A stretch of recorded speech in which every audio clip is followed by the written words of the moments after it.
Hello there, Steamheads, and welcome to SteamWorld Telegraph, the show where we talk about all things SteamWorld. My name is Brjann Sigurgeirsson, and I've been overseeing work on this game series for a very, very long time. Back in the day, I started Image & Form, the studio that created SteamWorld, and who have made all of the SteamWorld games that have been released to date. As some of you know, Image & Form is now a part of Thunderful Games. And here on this show, we'll be interviewing developers, giving updates on the latest SteamWorld stuff that we're working on, and chatting about what's happening in our beloved community. So without further ado, let's meet today's guests, Elin Svensson and Sofie Wikström, who are from one of our Thunderful studios, The Station. Let's start with you, Elin, and your role at The Station. Please tell us. I'm the associate producer for SteamWorld Build.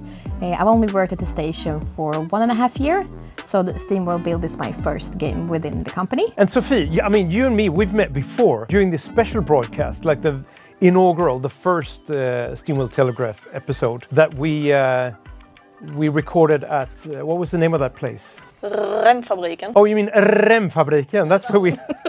Tell us about your work. What do you do? Yeah, so I'm the art director and I've worked at the station since 2013. It's 10 years.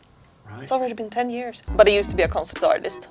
So now as an art director, I basically manage a team of artists and make sure that everything looks in a cohesive manner in the whole game. So SteamWorld Build is the station's first SteamWorld game. I mean, the SteamWorld games, they've been around forever. I mean, 2010 and moving forward, right? So how did you guys and the studio feel about the assignment when you were given it, so to speak, in the beginning? No, it was very exciting because a lot of us developers were fans of the series in question. So we really took to it. And it was more a question of, okay, how do we take this really beloved IP and make something cool out of it? So I think all of us were honored. Did you guys at the station, you were acquired, of course, like by Thunderful and became a part of the family. How did this come about? When did you start on SteamWorld Build? Like how soon after the acquisition was that? It was very soon. So we started on SteamWorld Build. I think it was basically the same month almost as we were acquired. But it was because we knew that we wanted to make something like a city builder or a resource manager. That was what we had initially, that's what we want to do. And then you guys were like, how about SteamWorld? So we basically went about putting up a few concept teams where they started doing quick prototyping, like what could we do? And we knew that we couldn't just make a city builder because the heritage was there. We had to go digging because it was SteamWorld Dig. That's really interesting, I think. I mean, so is that what makes a good SteamWorld game? It could be, yeah. But generally, when we think about SteamWorld as a concept, it's about heart and like having a very solid core of gameplay. And it really feels like the old games are treasured products with so much heart and love put into them. And we knew that if we were gonna do whatever game we were gonna do, that we would have to bring that core with us and infuse our product with it. Right. Yeah. And it's also, a city builder is a special kind of game, right? It's very difficult to work with main protagonists in the game, for example, because you don't have these characters. You're not playing as one character. How has that been? Yeah, I think that was really important to keep from the old games, the 2D art style, because we really didn't want to do a pure 3D look of everything. So it was really good to incorporate the 2D elements of and using that for the storytelling of the part and to like sew in some red thread from the SteamWorld games with the humor and the quirkiness, and you will still fall in love with the characters. That's right, yeah. As the art lead, or as the art director, I should say, Sofie, sorry, excuse me, Your Highness. How did you go about getting acquainted with the style of SteamWorld? Yeah, it's a process, for sure. Getting to know the world was important. So looking at the game, playing the game, feeling the game, like what sort of emotions does it bring? So we spent a long period of about 8 months where all we did was just do research, visual development, render targets, and just trying to work out how do we make this work and what can we borrow from the old games into the new one. And do you feel also, like that's graphics, right? Are there gameplay elements you feel that you have sort of brought into SteamWorld Build from the old games? The digging. Yeah. Yeah. Simple digging. That was the thing, like when we were gonna make this, like we can't just do a city builder. No. Right. Because then you have big contenders you have to compete with. Yeah. Exactly. When you put that stamp on it, it's a city builder. You get like, okay, we have, I know we have cities. Yeah. And the idea was, okay, there's always going to be some sort of digging to it. Where do we dig?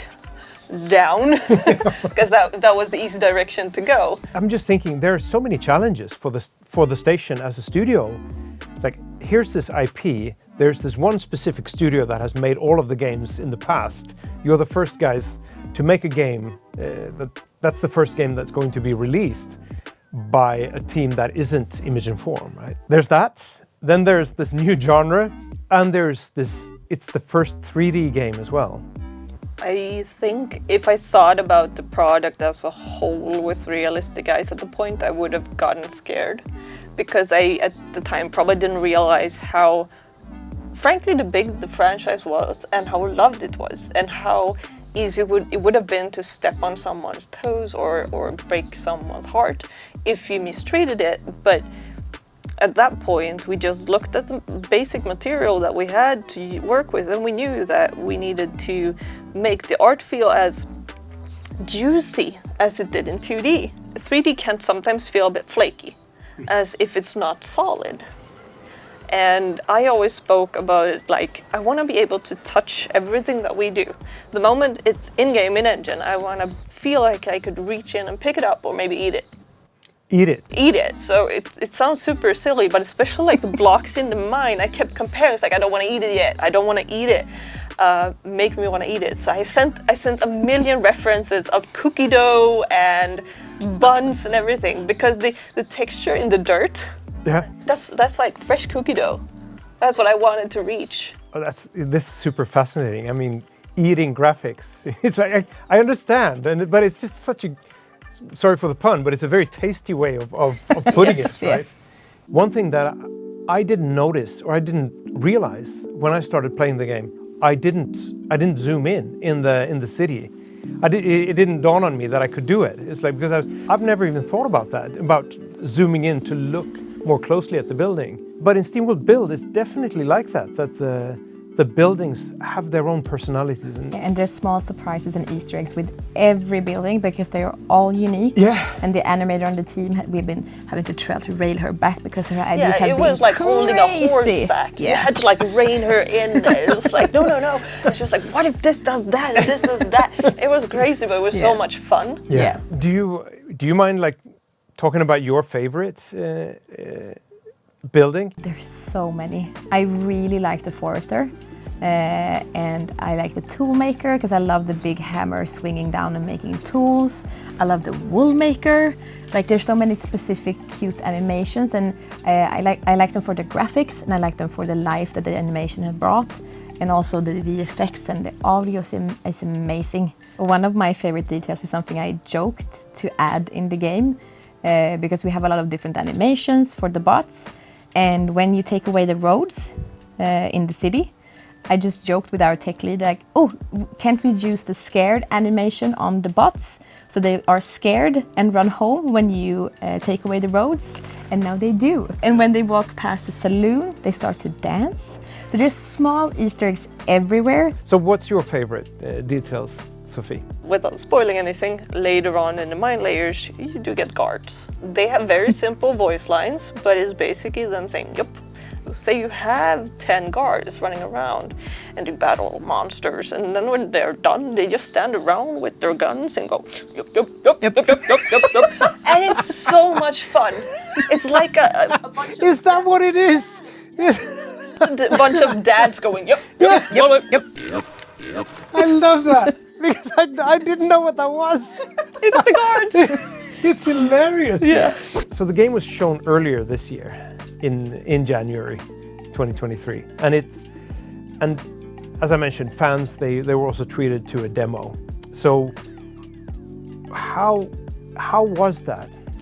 From my perspective, it was since I wasn't a part of this project from the start, and I haven't created something with my bare hands, sitting and drawing. So I have more like the proud parent feeling of the team, of the product. And on our announcement date, it was me and Adam, the producer, was so hyped. We were, this corporate douches who were like partying music and like, come on people, so excited.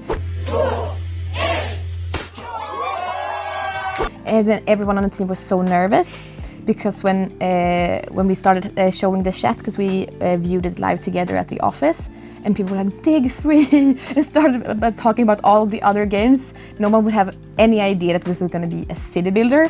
So the mood at the office were like, oh, nobody will want to play our game. Oh no, everyone wants this game or this game or this game. Man. So everyone was so nervous. And then when everything was shown and we got all the feedback after, and we watched so many streams together of people who played the game, and thank you so much for playing it. And it's been super positive, and now I think the team is like very settled in, like, okay, it feels good, and it feels like people really love the game so far, and we have so much more to show. There's so much more than just the demo. So yeah. That means that it's time for our development updates section, and that's coming up now. Back to you guys about that. The viewers and the gamers, they have, since the announcement in January, they also got the demo at that point. Like, in their minds, that's where the game is at, right? So what have you guys come up with that you can share? Yeah, we had some time to do polish work, both in the city and the mine. There are mine quarters, more specifically, and they are for the different type of workers in the mine. And I know that the demo that haven't shown all of the mine quarters, but we have updated all of them, and they have a new color scheme and some new things to look forward to. Excellent. Well, how about you, Sophie? Yeah, well, we focused on quality of life in most aspects. Like, the mine rooms was important because visibility and clarity for the player. And another step towards that was making the tutorial system more solid and accessible. So we decided to add a notebook that you can access in the options menu. And the notebook will be filled with basically do's. Do this, and this is what happens then, and this is how you do that. This is where you find the admin menu and such. For the player to be able to access the tutorial material whenever they require. And now to our community section. We get stuff sent to us regularly, and so what could be better than having really artsy people looking at fan art. First, we have a beautiful hand-drawn painting done by Captain Ratty, and it's we're looking at Armely from SteamWorld Quest. What do you guys say? It looks amazing. It looks very dreamy. Yeah, it's traditional art, isn't it? It looks like pencils. Yeah, it is. Beautiful. Yeah, it's nice. Love the colors. Mm. Yeah.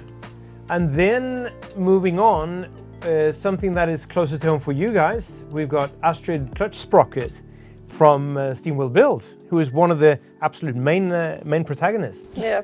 That's very nice. And then we have a second picture of Astrid in more of a jumpy pose.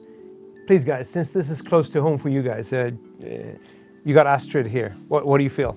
I remember seeing these two specifically on Twitter, right, shortly after the announcement. It gave me such a warm feeling to know that someone liked Astrid enough to make some fan art of her. And I think they really captured her spirit. She's a kind but mischievous little girl. So. I think it looks amazing. I didn't think it was real when you told me that we had fan art already. Yeah. I was like, no. Isn't that the best yes. feeling? It's the greatest compliment. Yeah, it is. Yeah. Fan art, we will always sort of be very happy to receive fan art, or anything that you want to do that is sort of related to SteamWorld. Well, a big thanks to you guys for coming here, Elin and Sophie, and thank you for tuning in to SteamWorld Telegraph. See you in the next episode, Steamheads, when we'll be talking about the challenge of making a SteamWorld city builder. Steam you next time.